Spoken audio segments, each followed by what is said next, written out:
दोस्तों जल्दी से अपने चैनल और गुरु जी को सब्सक्राइब कर लें और इस घंटी पर क्लिक कर दें ताकि आपको पता चल जाए कि अपना इंग्लिश का पीरियड शुरू हो चुका है। हेलो स्टूडेंट्स, कैसे हो आप लोग? आई होप सब बहुत बढ़िया होंगे।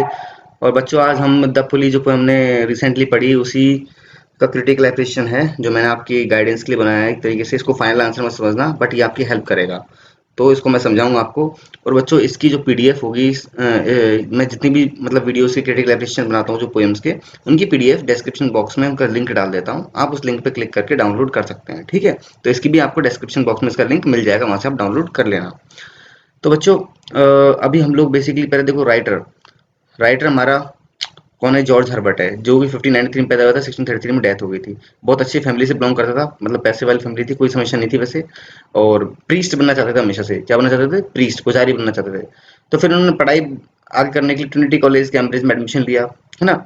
और वहाँ पे यूनिवर्सिटी के ऑडिटर बन गए, पब्लिक ऑडिटर, क्योंकि पोएट भी थे, ऑडिटर भी थे, धार्मिक ऑडिटर मतलब वक्ता, भाषण देने वाले। तो ये यूनिवर्सिटी में पब्लिक ऑडिटर बन गए। और इनकी जो पोएम्स है ना, वो 1633 में पब्लिश हुई थी, जिस साल इनकी डेथ हुई ना, उसी साल पब्लिश हुई थी। एक कलेक्शन आया था, the temple sacred poems and private ejaculations करके। तो जो अपनी पोएम है ना द पुली, ये भी इसी कलेक्शन का पार्ट है, ठीक है? तो देखो, पोएम में सबसे पहले आप इंट्रोडक्शन लिखोगे, मतलब इसका जो क्रिटिकल एप्रिसिएशन लिखोगे तो सबसे पहले इंट्रोडक्शन लिखोगे। तो इंट्रोडक्शन में आप लिखोगे कि जॉर्ज हर्बर्ट एक पोएट, प्रीस्ट और ऑडिटर, तीनों व्यक्ति थे, मतलब कवि भी थे, पुजारी भी थे और वक्ता भी थे, ऑडिटर भी थे। और बेसिकली ये अपनी धार्मिक, रिलीजियस पोएट्री के लिए जाने जाते हैं और मेटाफिजिकल पोइट्स में काउंट किए जाते हैं। तो हम बात कर चुके हैं इस बारे में ऑलरेडी, है ना? जो आप वीडियो देखोगे, मेन एक्सप्लेनेशन वाली वीडियो, तो उधर भी इसकी बात की हमने कि ये धार्मिक और मेटाफिजिकल पोएट रहे हैं। और इनकी पोएम्स 1633 में पब्लिश हुई थी, the temple sacred poems and private regulations में, ठीक है?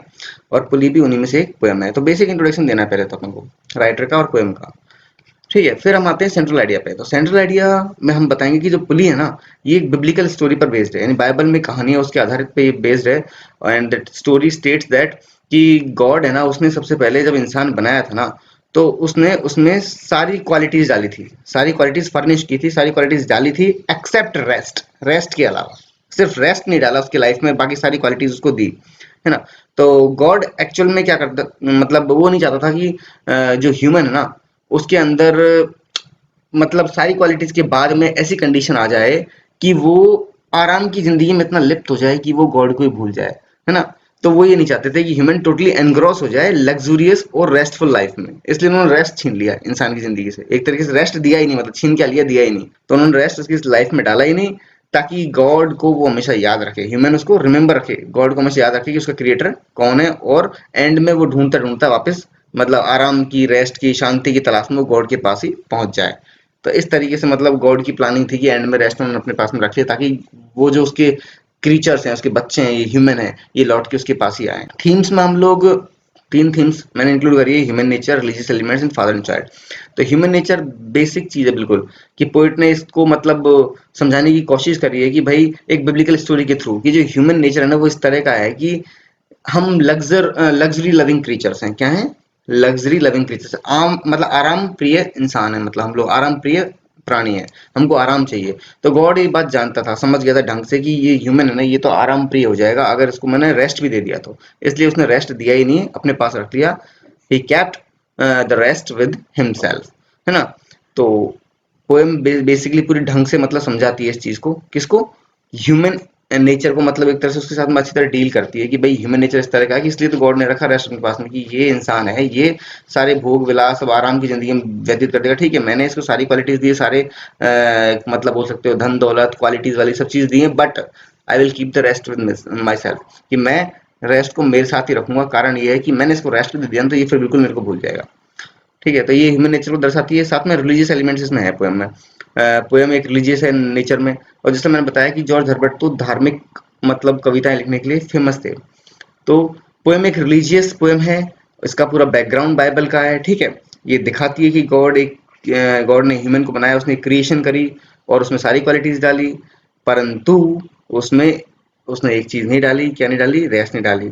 तो मतलब एक तरीके से गॉड कॉशियस हो गया, सावधान हो गया, जब उसको गिफ्ट डाल रहा था ह्यूमन के अंदर, तो वो सावधान हो गया कि सारी क्वालिटीज और गिफ्ट देते हुए मुझे ध्यान रखना पड़ेगा कि ये अपने क्रिएटर को ही ना भूल जाए। तो धार्मिक इसमें एलिमेंट्स हैं, वही बात रिपीट हो रही है, बट आप अलग अलग हेडिंग में लिख सकते हो, थोड़ा सा माउल्ड करके लैंग्वेज को।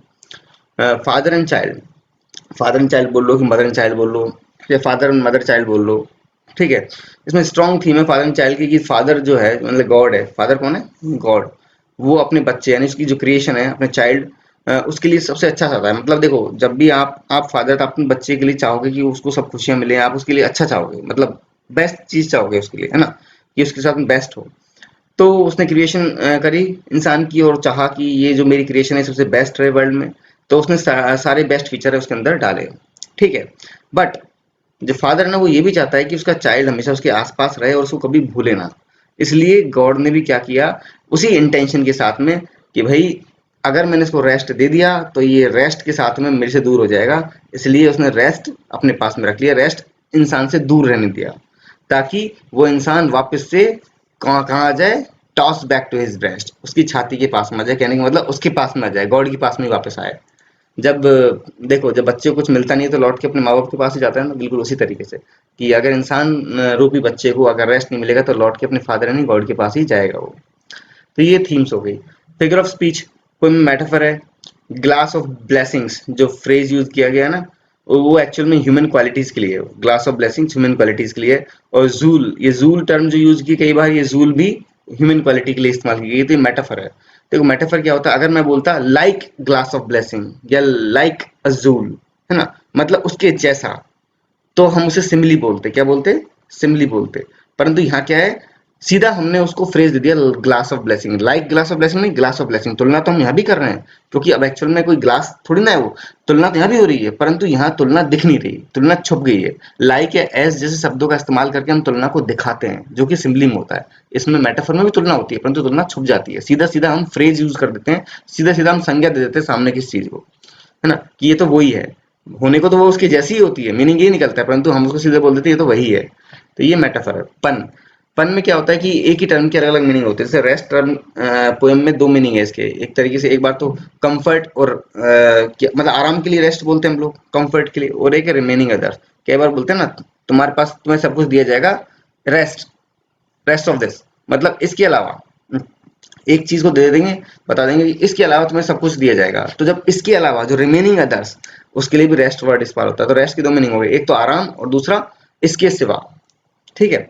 एलिट्रेशन, मेड मैन, म क्या है, एक कॉन्सोनेंट है, व्यंजन है, उसका रिपीटेशन हो रहा है, मेड मैन लगातार। इसी तरीके से रेस्ट, रिपाइनिंग रेस्टलेसनेस, तो रे रे रे क्या है, एक कॉन्सोनेंट है यानी व्यंजन है, तो इसका रिपीटेशन हो रहा है, एलिट्रेशन है, ठीक है।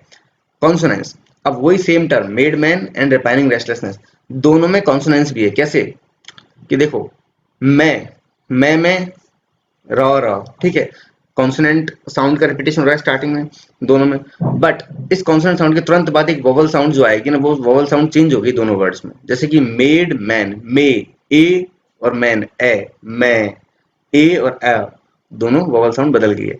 ऐसे रिपाइनिंग, री, ई री, ई साउंड आ रही है, एंड रेस्टलेसनेस, रे, ए साउंड आ रहा है, ई और अ, तो ये बदल गया है। तो इस तरह से मेड मैन और रिपाइनिंग रेस्टलेसनेस में कॉन्सोनेंस भी है, ठीक है। सिनेक्डकी, अच्छा एक बहुत बढ़िया एग्जांपल था इसमें, लास्ट लाइन जो पोएम थी ना उनमें, पोएम में ब्रेस्ट शब्द इस्तेमाल किया गया है गॉड के लिए। एक्चुअल में ब्रेस्ट, केवल ब्रेस्ट इस्तेमाल किया गया है, वो ब्रेस्ट है ना वो एक्चुअल में गॉड को संबोधित कर रहा है। देखो सिनेक्डकी होता क्या है, जब किसी एक तरीके से व्यक्ति है, उसके किसी एक अंग, है ना, एक अंग को मतलब हम यूज करते हैं पूरे व्यक्ति को दर्शाने के लिए। जैसे फॉर एग्जांपल कई बार हम बोलते हैं ना कि hands were working day and night, कि हाथ दिन रात काम कर रहे थे। तो हाथ किसके, वर्कर्स के, तो वर्कर से जुड़े हुए हैं, उसकी बॉडी के पार्ट है वो, तो वर्कर्स के लिए हैंड शब्द इस्तेमाल किया गया है, तो वो सिनक ढकी होगी। इस तरह से गॉड के लिए ब्रेस्ट शब्द इस्तेमाल किया गया है, उसकी छाती आके चिपक जाएंगे, तो छाती जो है ना वो पूरे गॉड को रिप्रेजेंट कर रही है कि गॉड के पास आ जाएंगे वो। तो सिनेक ढकी एक्चुअल में वो होती है जब हम किसी एक ऑर्गन या किसी एक हिस्से को ले लेते हैं, मतलब किसी चीज या किसी व्यक्ति के एक हिस्से को उस पूरे व्यक्ति या पूरी चीज को रिप्रेजेंट करने के लिए इस्तेमाल करते हैं, तो उसे सिनेक ढकी बोलते हैं, ठीक है। अपोस्ट्रोफी, अपोस्ट्रोफी में जैसे एक लाइन थी, let us said he power on him all we can, तो मतलब अपोस्ट्रोफी जब आप किसी एक थर्ड पर्सन या एक ऐसे पर्सन जिसका एग्जिस्टेंस दिख नहीं, पता नहीं चल रहा कौन है वो, उससे आप कोई बात कर रहे हो, उससे कोई उसको सीधा एक संदेश दे रहे हो, परंतु आपको ये भी पता है कि सामने वाला रिप्लाई नहीं करेगा, तो ऐसी कंडीशन को बोलते हैं अपोस्ट्रोफी, ठीक है। ऑक्सीमोरोन, अच्छा रिच एंड वेरी, अमीर पर थका हुआ। अब जो अमीर व्यक्ति है वो थका हुआ, हम बोलते हैं अमीर व्यक्ति है, उसके पास बहुत पैसे होंगे, उसके पास बड़ा आराम मिलेगा उसको, है ना। तो परंतु यहाँ रिच एंड वेरी साथ साथ यूज हो गए तो ऑक्सीमोरन हो गया है। ठीक है, दो opposite terms side by side use हो रही है। अच्छा, इसमें एक चीज और उस पे, इसको आप है ना वो भी यूज कर सकते हो, क्या, पैराडॉक्स भी बोल सकते हो एक तरीके से। ये हम ये मान के चलते हैं कि जो रिच व्यक्ति है, हम अक्सर ये मान के चलते हैं कि उसके पास सारी सुख सुविधाएं होंगी, वो थकेगा नहीं, बट उसके अपोजिट रिच एंड वेरी, तो ये पैराडॉक्स भी हो सकता है। सिग्निफिकेंस ऑफ टाइटल, टाइटल का सिग्निफिकेंस, पोयम में बहुत ही एप्ट, बहुत सटीक और सजेस्टिव टाइटल यूज किया गया है, क्योंकि जो पुली जो शब्द है ना, द पुली, ये पुली शब्द गॉड ने मतलब राइटर ने इस्तेमाल किया गया है एक तरह से कंट्रोल के लिए, है ना। तो ये क्या है, मेटाफोरिकल है, ये टर्म ही मेटाफोरिकल है, एक मेटाफर यूज किया गया है, मतलब पूरी पोएम एक मेटाफर है, उसका टाइटल ही मेटाफर है कि जो गॉड का जो कंट्रोल है ना, उसके लिए उन्होंने पुली शब्द इस्तेमाल किया गया। क्योंकि पुली क्या होता है, पुली एक्चुअली बेसिकली, जैसे मैंने पोएम समझाई थी आपको, जो आपने तो मैंने दिखाया था, एक राउंड सर्किल सी होती है, एक तरफ वेट लटका हुआ है, इधर से रस्सी खींच रहे हैं, तो ये जो वेट लटका हुआ है ना, इसको ये वेट तो नीचे ले जाएगा रस्सी को, और उधर से खींचने वाला रस्सी को वापस से मतलब वेट को अपनी तरफ खींचेगा। तो वो जो रस्सी का एक छोर तो गॉड के पास है, और एक तरफ वेट, जो इंसान के अंदर क्वालिटीज डाली है वो वेट है, वो है। तो एक तरीके से गॉड उस वेट, जो इंसान के अंदर वेट डाल दिया है, जो कि इंसान को दूर ले जा रहा है, वो क्वालिटीज इंसान को दूर ले जा रही है गॉड से, तो गॉड ने रेस्ट अपने पास में रख लिया और उसको पुली की तरह इस्तेमाल कर रहा है खींचने के लिए। ठीक है, तो टाइटल मेटाफोरिकल है, तो ये बहुत ही सिग्निफिकेंट टाइटल है। इसमें जो रेस्ट शब्द यूज किया गया है ना, गॉड ने जो रेस्ट यूज किया है वो एक्चुअल में है पुली, टू पुल बैक ह्यूमन, यानी ह्यूमन को वापस खींचने के लिए अपनी तरफ, जो गॉड से दूर भाग रहा है उस इंसान को वापस से लाने के लिए, क्योंकि गॉड ने उसके अंदर ह्यूमन क्वालिटीज डाल दी हैं जो कि वजन का काम कर रही है, और वो दूर जा रहा है इंसान गॉड से। तो एक तरीके से गॉड ने रेस्ट अपने पास में रख लिया है, और वो पुली का काम कर रहा है, एक कंट्रोल का काम कर रहा है गॉड के पास रहने के लिए। ठीक है, तो मेटाफिजिकल पोएम भी है ये। मैंने समझाया पोएम जब समझाई थी कि मेटाफिजिकल कैसे है, कि भाई इसमें कई सारी चीजें, एक तो मेटाफिजिकल कंसीट है, इसमें ऐसी कंसीट यूज की, ये पुली शब्द है, पुली, अब बताओ आप लोग मतलब कितना कैसे आप बोलोगे गॉड का कंट्रोल और पुली, मतलब किस तरीके से इसको तुलना करोगे, आपस में कंपैरिजन नहीं हो पाएगा कि ये कैसे मतलब राइटर ने इस्तेमाल कर दिया। बिल्कुल इतना, दोनों इतनी डिफरेंट चीजें हैं, जब दो इतनी डिफरेंट चीजों को आप पास में इस्तेमाल करते हो, साथ साथ इस्तेमाल करते हो, और लॉजिकली उन दोनों में सिमिलरिटीज ढूंढ देते हो, तो वो होती है मेटाफिजिकल कंसीट। और इस मेटाफिजिकल कंसीट को इस्तेमाल करने के लिए क्या चाहिए होता है, विट, दिमाग चाहिए होता है। तो ये मेटाफिजिकल कंसीट, विट, मेटाफर्स, पोएम में बहुत मेटाफर यूज हुए हो, सिंबली यूज हुई हो, ये एक्चुअल में मेटाफिजिकल पोएम के फीचर्स होते हैं। ठीक है, और साथ में जो कॉन्सेप्ट है पोएम का वो भी मेटाफिजिकल है। मेटा का मतलब होता है बियॉन्ड, परे, और फिजिकल मतलब होता है इस संसार के लिए, फिजिकल वर्ल्ड के लिए, यानी जो इस संसार से परे है वो मेटाफिजिकल कहलाता है। तो अब जो थीम है पोएम की वो क्या है, गॉड से रिलेटेड है, तो वो वैसे ही संसार से परे है, तो थीम भी मेटाफिजिकल है। ठीक है, स्ट्रक्चर राइम स्कीम, पोएम में 4 क्विंटेन्स हैं। क्विंटेन मतलब जो 5 लाइन के स्टेंजा होते हैं ना, क्विंटेन होते हैं। 4 लाइन के स्टेंजा को हम लोग क्या बोलते हैं, क्वार्टेट, है ना। तो इसमें बोल सकते हो कि 5 लाइन्स की स्टेंजा हैं, और rhyme scheme A B A C D C etcetera है। चलो चेक कर लेते हैं हम लोग, है ना। जैसे ये हमने पोएम पढ़ी थी, इसको मैं साफ कर देता हूँ थोड़ा सा ताकि आपको समझ में आ जाए। हाँ, ये मैं हटा देता हूँ, है ना। तो देखो, इस पोएम में 5-5 लाइन की स्टेंजा देख रहे हो आप लोग, है ना, क्विंटेन्स हैं, 5-5 के हैं। ठीक है, अब मैन, राइम स्कीम देखेंगे, मैन को हम ए देंगे। बाई, क्या मैन और बाई की तुकबंदी बैठ रही है, नहीं, तो इसको बी देंगे। कैन, मैन और कैन तुकबंदी बैठ रही है, तो इसको ए दिया है, तो इसको भी ए देंगे।